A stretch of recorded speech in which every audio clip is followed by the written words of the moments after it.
Alors, la deuxième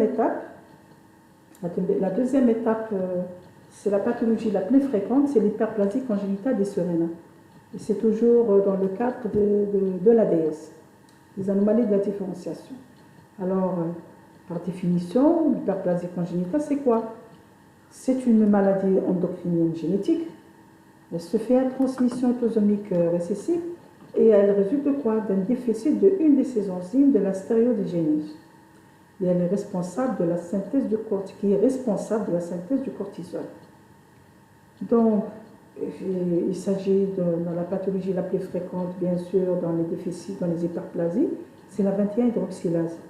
Et rarement on a les déficits portés sur la 11-bêta, exceptionnellement sur la 3-bêta des originales et la 17-alpha. Par son incidence, c'est une pathologie rare, elle représente 1 cas sur 15 000 naissances. En France, on note pour 50 naissances par an, dans le 2 tiers des cas, il s'agit d'une forme classique avec syndrome de perte de sel. C'est-à-dire, forme classique, c'est la 21-hydroxylase. Donc, les différents blocs enzymatiques, on a la 21-hydroxylase qui est la plus fréquente, pratiquement elle touche les 90 à 95% des cas. Secondairement, on a les 11 bêta-hydroxylases dans 5 à 8, voire 10% des cas. La 3-bêta des hydrogénases, c'est aussi un peu plus rare. C'est pratiquement 1 à 10% des cas. Rarement, on a la 17-alpha deshydroxylase. Et exceptionnellement, on a les blocs en star. Le bloc en star, c'est un déficit complet de la surrénale. Et ça, c'est une incidence qui est mal connue. Dans la littérature, on retrouve que 85 cas dans le monde entier. Il y a aussi, dans le dernier, il y a le bloc en P450 oxydroréductase. Rappelez-vous sur un rappel anatomique de la surrénale. La surrénale, elle est constituée par 3 lignées, c'est les minéraux, les glucos, et il y en a une troisième, c'est les androgènes. C'est à partir de ça, on va comprendre un petit peu les différents déficits et les différents tableaux cliniques pour chaque déficit. Et à partir du cholestérol, bien sûr, la CTH, stimulée ou bien sécrétée par le central, par l'hypophysaire, elle va stimuler la surrénale, cette surrénale pour fabriquer ses propres hormones. D'abord, si on parle de déficit, donc on a dit tout à l'heure le bloc en star, donc si on a un déficit en star, il n'y aura pas ces 3 lignées. C'est une forme qui est exceptionnelle et le pronostic il est très, très sombre. Il y a le deuxième point, on a beaucoup plus rares, c'est les 17-alpha, c'est le porc, et à ce moment, c'est des 3 déficits qui donnent pratiquement le même tableau comme le star. Il y a les 3-bêta, on a les 3 lignées qui sont déficitaires. Et dans cette situation, rappelez-vous sur les étiologies chez le garçon, on a parlé sur les étiologies de l'ADS chez le garçon, qu'il y a un déficit en 3-bêta hydroxylase. Et pourquoi la 3-bêta hydroxylase donne une ambiguïté chez le garçon? Parce qu'il y a un déficit, cette enzyme, elle touche la lignée minéralo, à ce moment il y a un syndrome de perte de sel. On a aussi les corticoïdes et on a un déficit en cortisol, qui donne l'insuffisance surrénalienne. Et on a un déficit en androgènes. Les androgènes, donc il n'y a pas de testostérone, il n'y a pas la conversion d'hydro.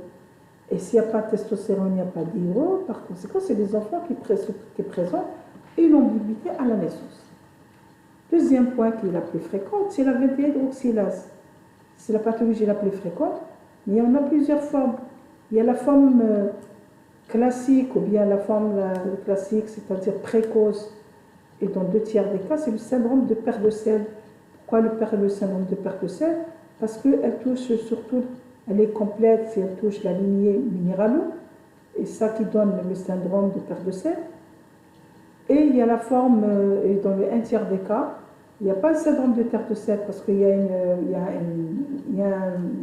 a un résidu il y a un résidu qui compense ce syndrome de perte de sel de la déhydro, des DOC.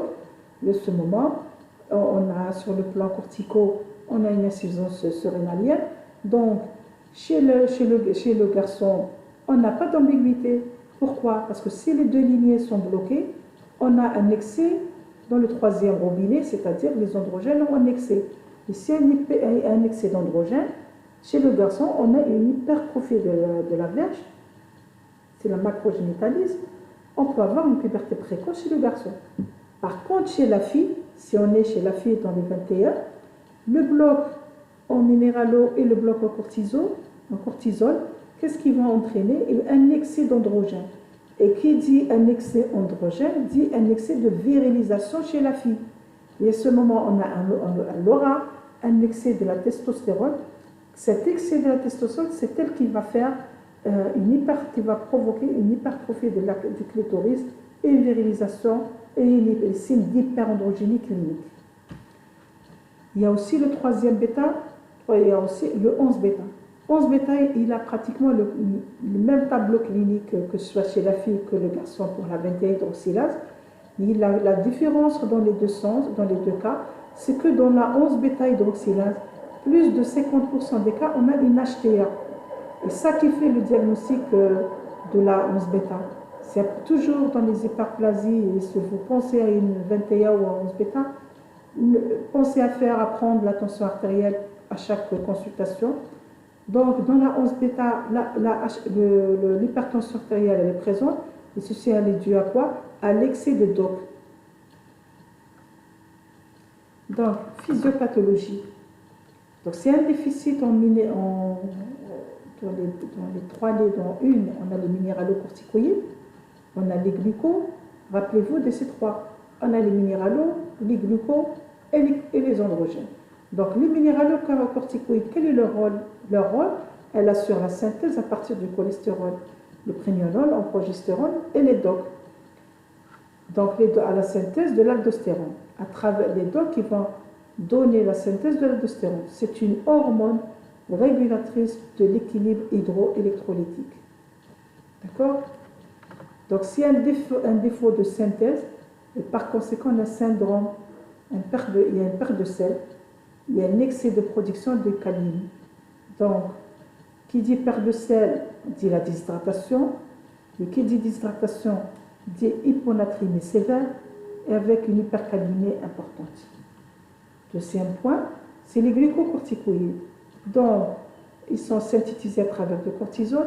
Toute carence en cortisol entraîne des hypoglycémies et des signes d'insuffisance surrénalienne. Les androgènes, la production en excès en amont du bloc, sont convertis en périphérie en testostérone et de la déhydrotestostérone, qui sont responsables de la virilisation. Et tout déficit, on a une hypomasculinisation, par exemple, chez les garçons. Et il y a aussi certaines enzymes qui sont affectées et qui sont responsables de certains déficits. Dans la 21-hydroxylase, qui est la plus fréquente, donc c'est un déficit, génétiquement, c'est la P450C21, qui est responsable de 95% des cas de l'hyperplasie. Ce déficit, il entraîne un défaut de synthèse de cortisol, plus ou moins de l'aldostérone. Il y a un excès de sécrétion des androgènes. Rappelez-vous, donc il y a un déficit de minéralo, un déficit en glucocorticoïdes et un excès, bien sûr, de troisième robinet, il y aura un excès des androgènes. C'est l'incidence de la forme classique de l'hyperplasie, qui est sur 15 000, qu'on a cité tout à l'heure. Il existe plusieurs formes. Dans les plus fréquentes, on a deux formes. On a la forme classique, c'est la forme sévère, et dans la forme sévère, c'est le syndrome de perte de sel. Et il y a une deuxième forme, c'est la forme virilisante. C'est une forme classique, mais sans syndrome de perte de sel, qu'on appelle la forme virilisante. Il y a une deuxième forme, c'est la forme non classique. Non classique, elle est symptomatique ou asymptomatique, c'est-à-dire, c'est des enfants qui ne présentent pas d'ambiguïté à la naissance ou l'ambiguïté n'est pas très évidente. On les retrouve à quel âge? C'est des enfants qui présentent les signes d'hyperandrogénie à l'âge adulte, bien à l'âge pubertaire. C'est des enfants qui présentent une aménorrhée avec une discrète hypertrophie clitoridienne. et chez qui, quand on fait notre examen hormonal, on tombe dans l'hyperplasie congénitale, dans la 21 hydroxylase. Donc l'ACTH qui va stimuler la surrénale, donc s'il y a un bloc en 21 hydroxylase et par conséquent par un feedback qui est absent, on aura une ACTH qui est très élevée. Qu'est-ce qu'on a encore? On aura la 17-OHP qui est très élevée. Pourquoi? Parce qu'il y a un déficit et le cortisol qui est bas. Et si on a un syndrome de perte de sel, donc on aura une hyponatrémie, hypercalémie. Et la CTH très élevée, la 17-OHP qui est très élevée, parce que le déficit il est là, et par conséquent, on a des androgènes qui sont, parce que les deux lignées sont déficitaires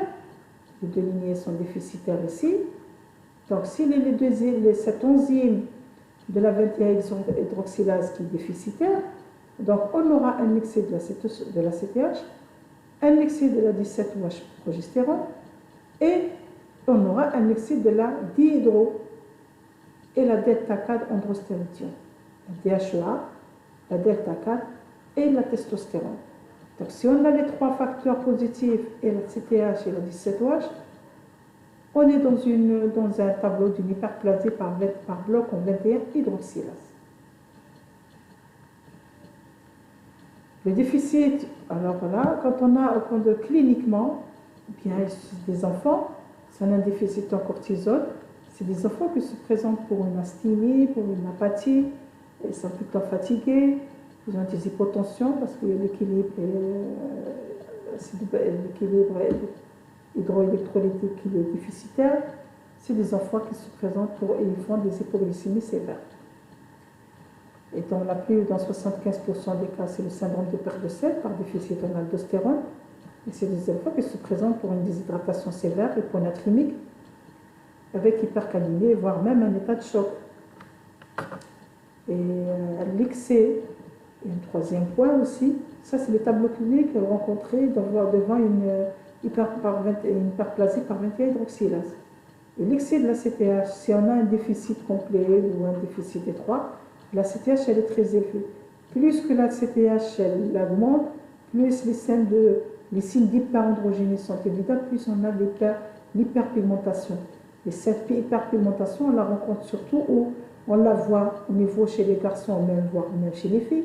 C'est l'aspect brun foncé des mamelons, c'est l'aspect aussi des organes génitaux externes, que ce soit les bourrelets ou bien les bourses, ou bien le scrotum qui sont en brun foncé, et chez la fille dans les bourrelets génitaux qui sont très, très développés et bien striés.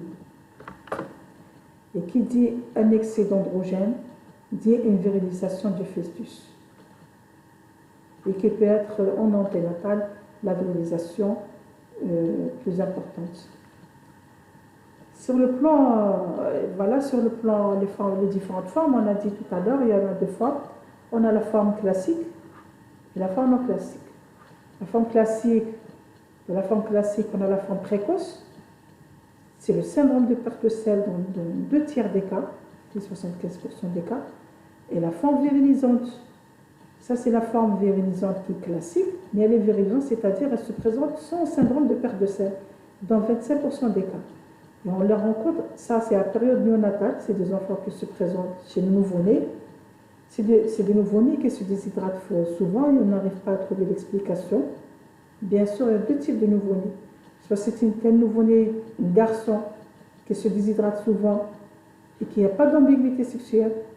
Rappelez-vous, chez le garçon, on n'a pas d'ambiguïté dans la 21 et on a par contre une macrogénitalis. On pense à une 21 hydroxylase. Et chez la fille, nouveau-né de sexe féminin, chez qui elle a une ambiguïté sexuelle avec une déshydratation, pensez au syndrome de perte de sel.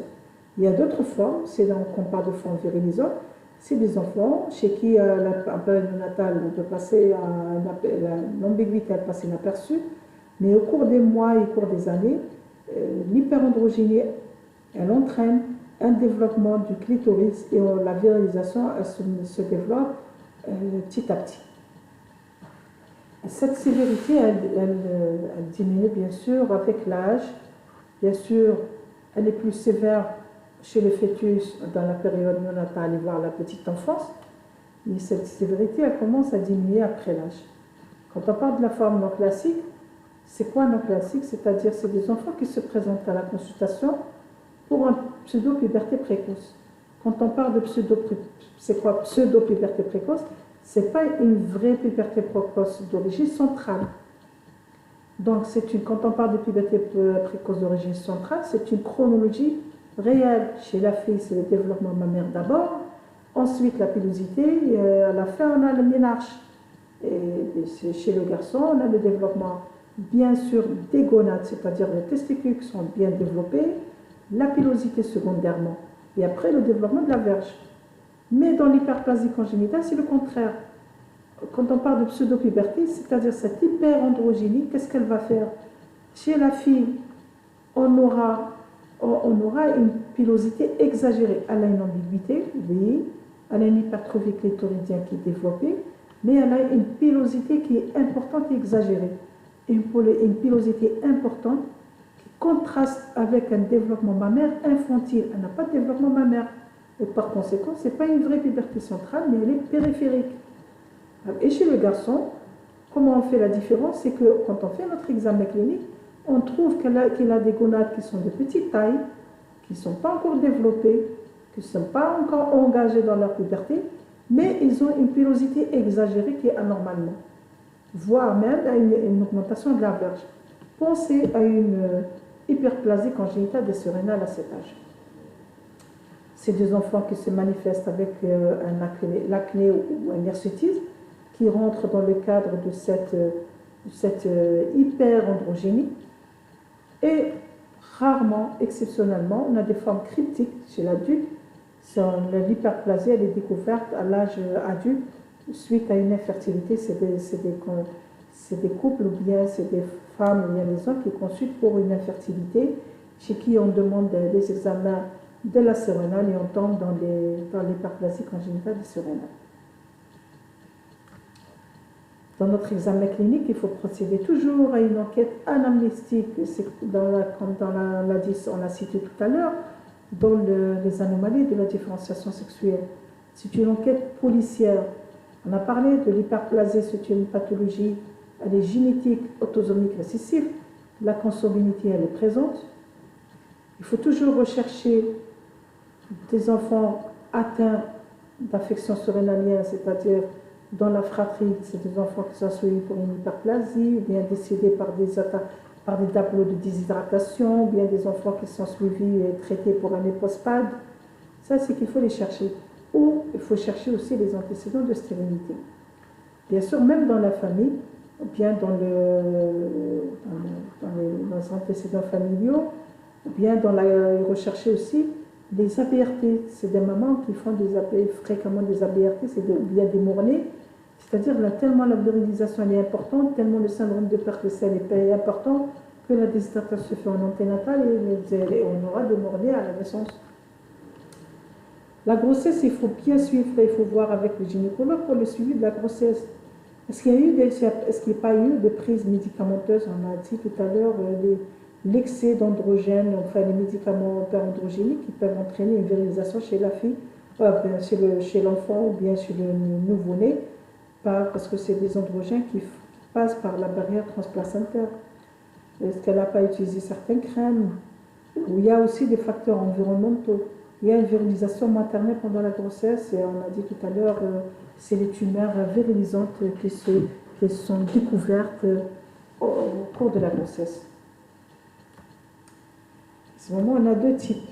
Soit à la naissance, un nouveau-né qui présente une anomalie du développement sexuel, après un examen clinique complet avec les paramètres anthropométriques, la croissance, l'âge osseux, faire rechercher le syndrome polymalformatif et on passe à l'examen de la zone d'appel, c'est-à-dire des organes génitaux externes. Ici, on parle des organes génitaux, on a les 5 points qu'on a cités dans l'ADS. Premièrement, on ne parle plus, si on est devant une ambiguïté, on ne parle pas de verge ou bien de clitoris, mais on parle de bourgeon génital. Est-ce que c'est un bourgeon génital il faut mesurer? Est-ce qu'il est de petite taille par rapport du sexe féminin ou par rapport au sexe féminin? le son calibre et son aspect, le méa urétral, combien on a, le méa urétral, est-ce que c'est un hypospade antérieur ou postérieur, et rechercher, il y a aussi combien on a d'orifices, ça c'est quand on parle de méa, c'est combien on a d'orifices, est-ce qu'on a un seul, deux orifices, trois orifices, et quelle est leur situation, ou le plan et l'aspect anatomique de ces orifices. Il faut voir aussi les méa urétrales et vaginales. Est-ce que c'est un sinus urogénital qui est fermé, complètement fermé ou soudé? Voir l'aspect des bourrelets. Si on est devant une mobilité, on ne parle plus de scrotum ou de grandes lèvres, mais on parle de bourrelets génitaux. Est-ce que c'est des bourrelets qui sont lisses? Est-ce que c'est des bourrelets qui sont striés, bilatérales, ils sont soudés? Est-ce qu'ils sont mélaniques? On a dit que l'hyperpigmentation, on la voit beaucoup plus au niveau des mamelons, au niveau des organes génitaux, etc. Est-ce qu'il y a des gonades qui sont palpables? Oui ou non? Vous cherchez d'autres malformations, bien sûr, avec un examen clinique complet. Et ça c'est l'examen clinique. Et parfois, on va passer maintenant à les formes. Dans la 21-hydroxylase, on a dit qu'il y a deux formes. Il y a la forme classique et il y a la forme non classique. Dans la forme classique, elle se révèle à la naissance par une virilisation des organes génitaux externes. Chez la petite fille, chez la fille, on précise bien, il faut voir le degré de la virilisation qui est variable et selon le stade de Prader. Rappelez-vous qu'on a combien de stades? On a 5 stades de Prader. Le stade de la virilisation, elle est plus évidente, elle est plus marquée à partir de stade 3. Voilà. Deuxièmement, il faut chercher le syndrome de perte de sel. Ce syndrome de perte de sel, il se manifeste à partir de la 8e semaine. Ça, c'est classique, à partir du 8e ou 15e jour de vie. C'est des enfants, ou bien c'est des nouveau-nés qui se présentent, qui font de mauvaises prises pondérales, des troubles digestifs, soit des vomissements ou des diarrhées, des troubles du comportement. C'est des enfants qui ne font pas de gains pondérales, ou bien au contraire, il y a une mauvaise amélioration sur le plan pondéral, des signes d'apparition de pigmentation, et voir à ce moment bien des enfants carrément qui viennent pour chez qui l'examen clinique. Si on trouve des signes de déshydratation dans cet âge, à cet âge ou dans la période néonatale, il faut considérer comme une déshydratation sévère. Sur le plan biologique, il faut faire un bilan. Si on est devant une hyponatrémie, qu'on la retrouve souvent, une natriurése, bien sûr, elle est conservée, une hyperkaliémie, parfois une acidose. Elle est due à la déshydratation qui peut être sévère. Et si on est devant une déshydratation sévère chez un enfant, soit avec une virilisation des organes génitaux externes, soit chez un garçon avec des signes mélanodermiques ou bien une macrogénitalise. Donc on est obligé de passer à la deuxième étape, c'est de faire des examens hormonaux. Comme on a dit qu'est-ce qu'on va comme examen, qu'est-ce qu'on doit faire comme examen. C'est d'abord, rappelez-vous, la CTH qui est là. Deuxièmement, c'est le cortisol, la 17-OHP qui est là, et faire le dosage des androgènes. Deuxième partie, ou bien deuxième forme, dans la forme classique, c'est la forme virilisante dans un tiers des cas. Le diagnostic, il repose sur quoi? Sur le dosage hormonal. Bon, bien sûr, ça c'est la forme virilisante, c'est une forme, c'est la virilisation des organes génitaux externes qui se fait en douceur. Le diagnostic positif, il repose sur quoi? Dans ce cas, si on pense qu'il s'agit d'une hyperplasie congénitale avec syndrome de perte de sel ou une forme virilisante, son syndrome de perte de sel, il faut faire un examen hormonal pour orientation diagnostique. Et à ce moment, faire un karyotype, c'est systématique. L'approche, bien sûr, il faut faire les DOC. Pourquoi les DOC? Si en excès de DOC, si on est devant une 11 bêta-hydroxylase. Voilà, si les DOC sont normaux, on est dans la bêta-hydroxylase. Il faut le faire l'aldostérone et l'arénine pour voir le syndrome de perte de sel.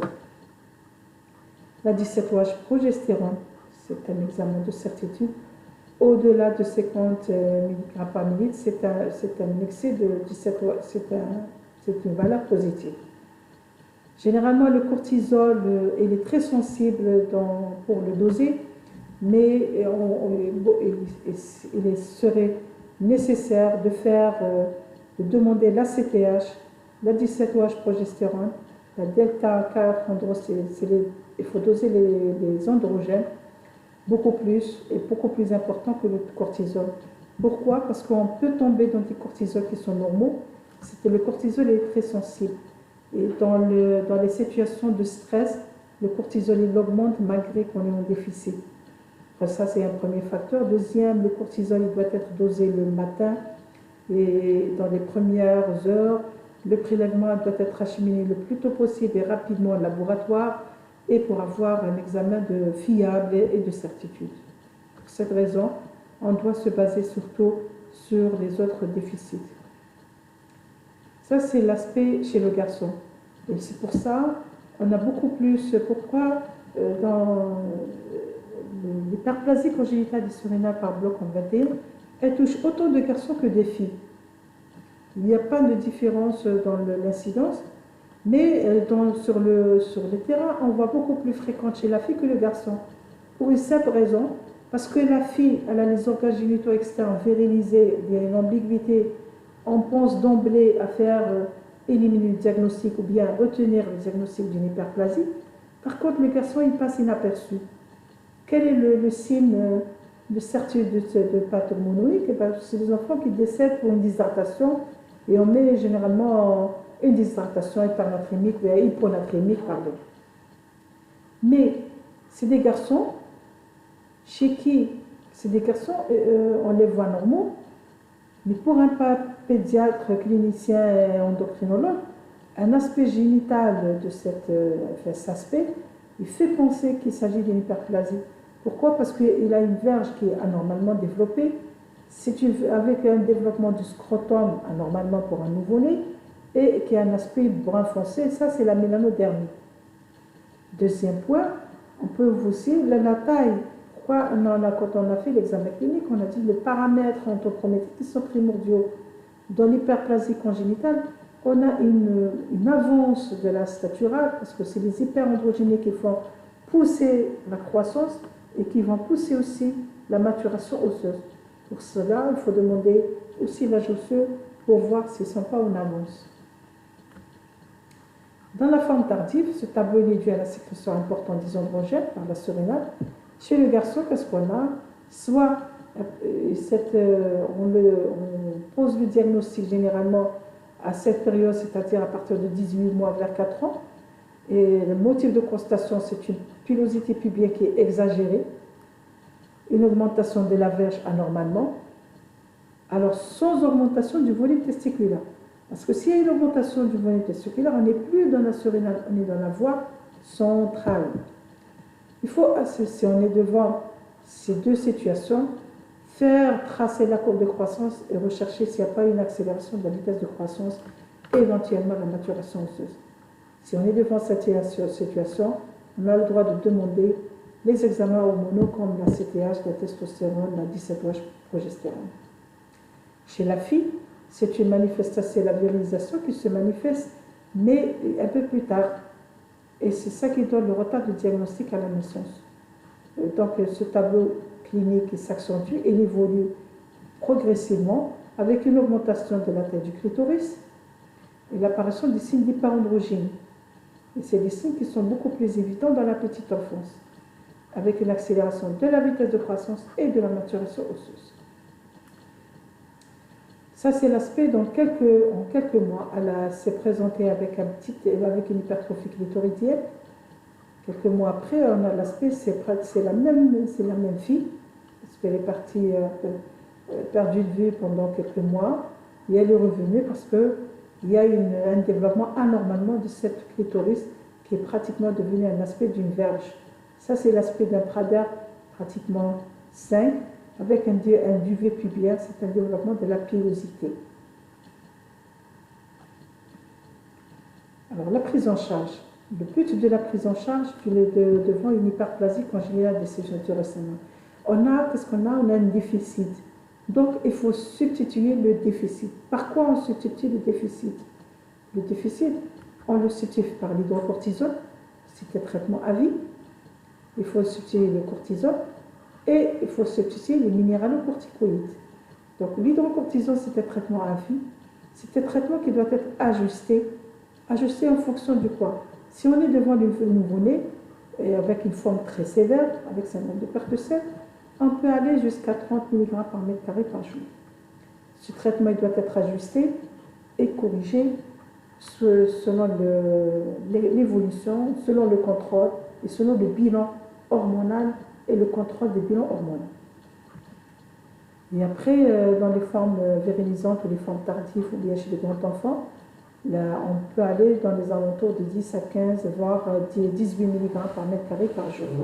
Et c'est une forme, cette posologie, elle est variable en fonction du bilan hormonal de contrôle qui se fait chaque trimestriel. Ce bilan, on ne le fait pas systématiquement chaque fois la cortisone, mais avec une ACTH et avec un bilan des androgènes, peuvent nous orienter vers l'équilibre et vers le changement de cette posologie. Les minéralocorticoïdes, ils sont utilisés beaucoup plus, enfin ils sont utilisés uniquement dans les hyperplasies congénitales avec un syndrome de perte de sel. Et on va le situer avec la 5-alpha-fludro, la 9-alpha-fludro. Cette 9-alpha, malheureusement, n'est pas disponible dans notre pays et ça coûte cher à l'étranger. Mais pour certains parents, ils la ramènent et on est obligé de passer par cette alpha. Et cette 9-alpha, elle évite, si on traite avec les minéraux, on évite beaucoup plus les étapes ou bien les déshydratations qui sont beaucoup plus fréquentes chez les enfants qui ne sont pas substitués avec les minéraux. Dans d'autres situations, on peut donner, s'il y a une non-disponibilité de cette minéralo, on peut donner de sel de table, mais avec des quantités qui sont adaptées à chaque prise de biberon. Il faut bien l'expliquer à la mère. Le suivi à long terme. Bien sûr, devant toutes les AD, quelles que soient, soit en général, on a parlé tout à l'heure, les ADS, les anomalies de la différenciation, en particulier dans notre cours, celui-là, c'est les hyperplasies congénitales, c'est la prise en charge psychologique. Pourquoi la prise en charge psychologique? Parce que c'est des filles, malgré le traitement, c'est des enfants, si elles sont bien prises en charge précocement, le traitement il est bien adapté, bien ajusté, et avec les minéraux et l'hydrocortisone sans arrêt de traitement et une bonne observance du traitement, il n'y a pas un excès d'hyperandrogénie, l'évolution elle est très favorable. Et l'enfant, la fille, elle évolue comme les autres les filles normales. Mais dans certaines situations, on a des situations où l'hyperandrogénie elle est très importante, tellement l'hyperandrogénie elle est importante que l'aspect de la fille il est virilisé, il tend vers la virilisation masculine parce qu'il y a un excès de la testostérone qui donne l'aspect masculin de la fille malgré la prise en charge chirurgicale, de la féminisation, malgré le traitement substitutif. C'est des filles qui gardent un aspect brun foncé, c'est des filles qui ont une musculature qui est très développée, c'est une musculature d'un garçon, c'est des filles qui présentent une voix qui est un petit peu une raucité de la voix, et c'est l'hyperandrogénie et la testostérone qui donne cet aspect d'hyperandrogénie. Il y a aussi dans le suivi qui est très important, c'est l'assiduité, l'observance médicamenteuse. Et on doit augmenter ou diminuer en fonction des problèmes. Et voilà, et bien sûr, quand on parle du traitement, il faut délivrer un carton de suivi avec une carte. C'est comme une carte d'identité. Cette carte, on met la photo et on met le diagnostic et on met comme quoi, devant les problèmes, si elle présente de l'affaire, on explique à la maman, bien sûr, et en même temps, on doit mentionner toutes les informations sur sa carte d'identité, bien sûr, ce carton de suivi. Pourquoi? Parce que c'est des filles ou bien c'est des enfants qui peuvent se présenter dans des dispensaires, dans des cabinets privés ou bien dans leur endroit d'origine pour des problèmes de fièvre, pour des rhinopharyngites. À ce moment-là, il faut doubler l'hydrocortisone pendant cette période, au moins pendant 24-48 heures, et contrôler et surveiller son ionogramme de cet enfant. Soit c'est des enfants qui peuvent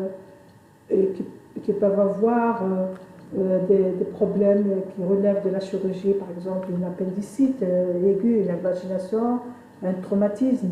Et si on a un carton où on mentionne que c'est un enfant qui présente une hyperplasie congénitale, que c'est un enfant qui a un syndrome de perte de sel, qu'il est sous hydrocortisone, le chirurgien et le réanimateur, il doit changer la fiche technique et au lieu de mettre en péros, il doit la mettre l'hydrocortisone par voie parentérale jusqu'à où on aura une guérison et une stabilisation de son état clinique.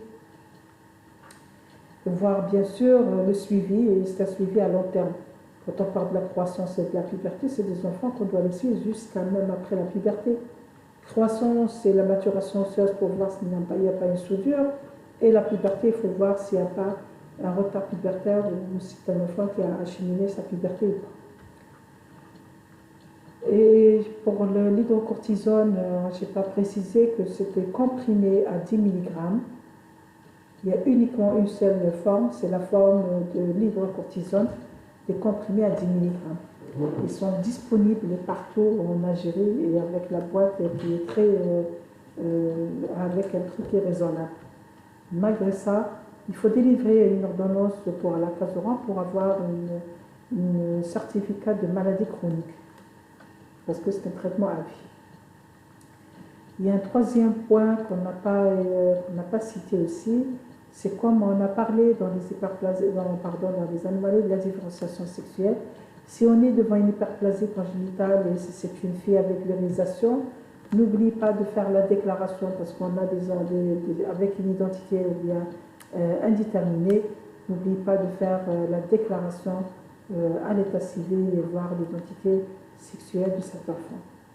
Je vous remercie.